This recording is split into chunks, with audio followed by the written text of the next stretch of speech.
시청자 여러분 반갑습니다. 먼저 이 방송을 처음 보시는 분들을 위해서 잠시 안내 말씀을 드리겠습니다.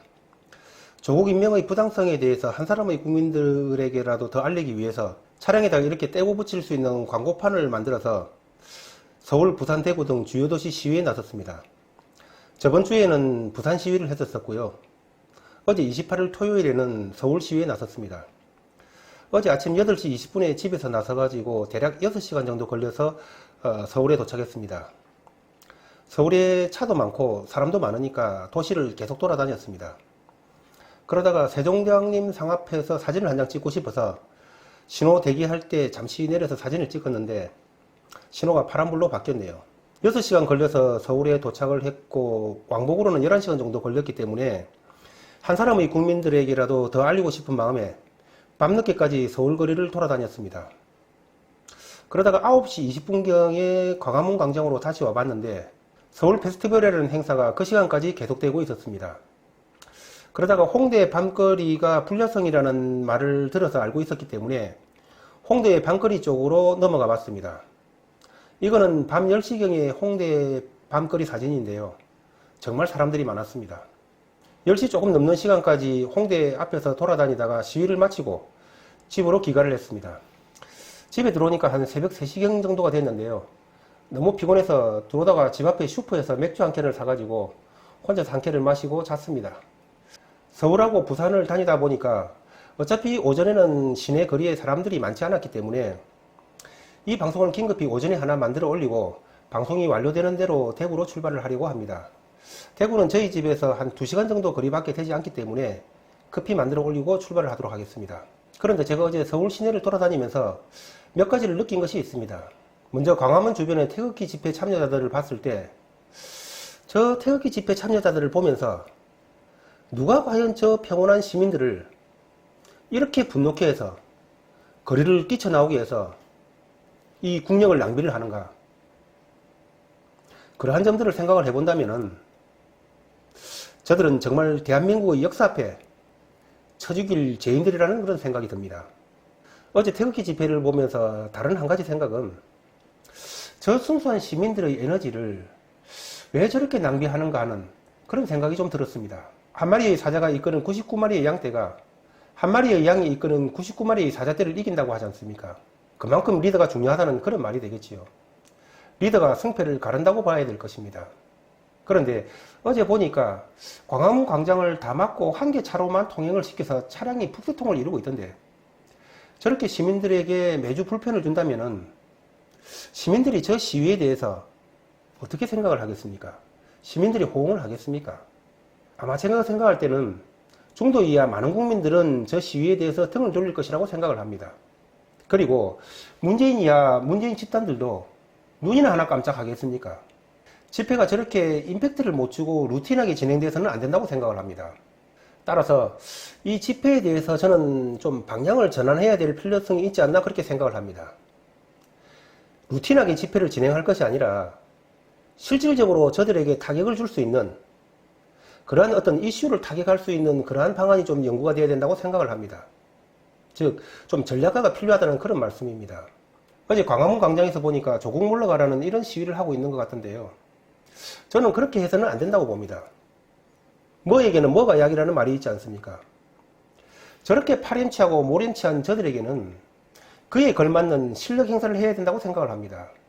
예를 들자면 시위대를 두 패로 나눠가지고 한 방향은 조국의 집을 둘러싸고 한 방향은 법무부를 봉쇄를 해가지고 저들에게 뭔가 좀 따끔한 경고를 할 수 있는 그러한 이슈를 타격하는 시위를 해야 된다고 생각을 합니다.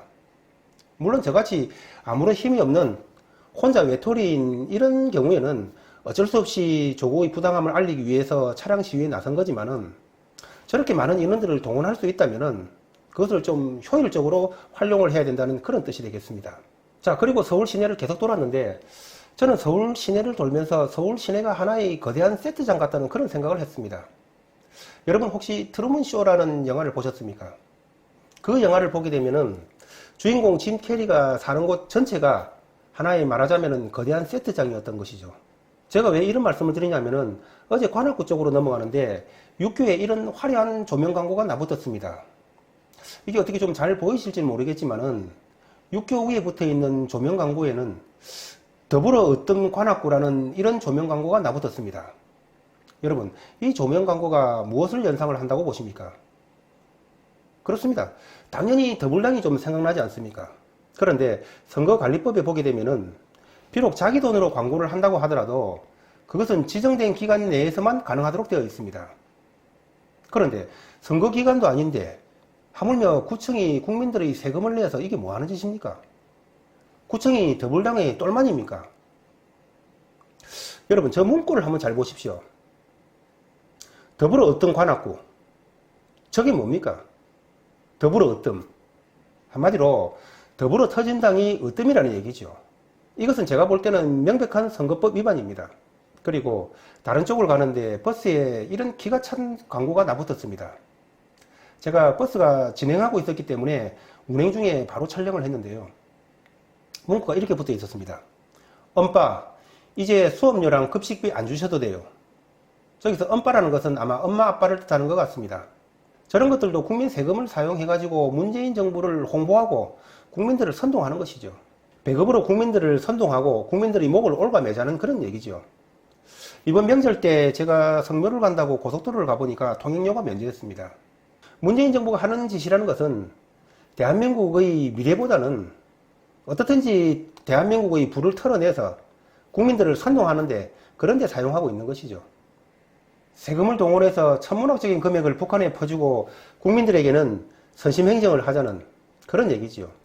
문재인이가 얼마 전에 우리나라 경제가 튼튼하다는 이런 말을 했지요. 자, 경제가 이렇게 망가졌는데 문재인이가 우리나라 경제가 튼튼하다고 하니까 많은 사람들이 비난을 했습니다만은 저는 문재인이 그 말이 맞는 말이라고 생각을 합니다. 문재인이도 아는 것이죠. 자기가 이렇게 경제를 개판치고 퍼졌는데도 대한민국 경제가 아직까지 망가지지 않고 버티고 있다는 것은 정말 대한민국 경제가 우리가 그간 튼튼하게 쌓아놨다는 그런 말 아니겠습니까? 그리고 동작구에 어떤 터널을 넘어가는데 터널 입구에 이런 말이 붙어 있었습니다. 사람이 먼저인 교통문화, 동작경찰서. 이 사람이 먼저다는 말 어디서 많이 들어보셨죠? 이런 것들이 전부 국민들을 세뇌시키는 그런 말들입니다. 북한에 가면은 김일성이 김정일이 초상화 같은 거 걸어놓고 혁명과학 완수 같은 이런 구호 새겨놓고 국민들을 세뇌시키지 않습니까? 제가 어제 짧은 시간 서울 시내를 돌아다니면서 아마 못 본 것들도 많이 있을 것입니다. 그리고 겉으로 드러나지는 않지만은 조직 내부적으로 진행되는 것들도 많겠지요. 결론적으로 말씀드리면은 이런 것들을 찾아내서 우리가 조직적으로 움직여서 저들을 저지를 해야 되는 것입니다. 저들이 이러한 무리수에도 불구하고 조국이를 임명하려고 저렇게 버티고 있는 것은 우리 사회 밑바닥 곳곳이 사회주의 기반으로 완성이 되어 있다는 그런 뜻일 것입니다. 이제 법과 제도를 마지막으로 고쳐서 사회주의를 완료하겠다는 저들의 목표는 너무나도 분명해졌습니다. 따라서 우리 우파 진영도 이제는 정말 전략이 있고 용기가 있는 지도자가 절대적으로 필요한 시점이라는 그런 말씀을 드리면서 오늘 방송을 마치도록 하겠습니다. 감사합니다.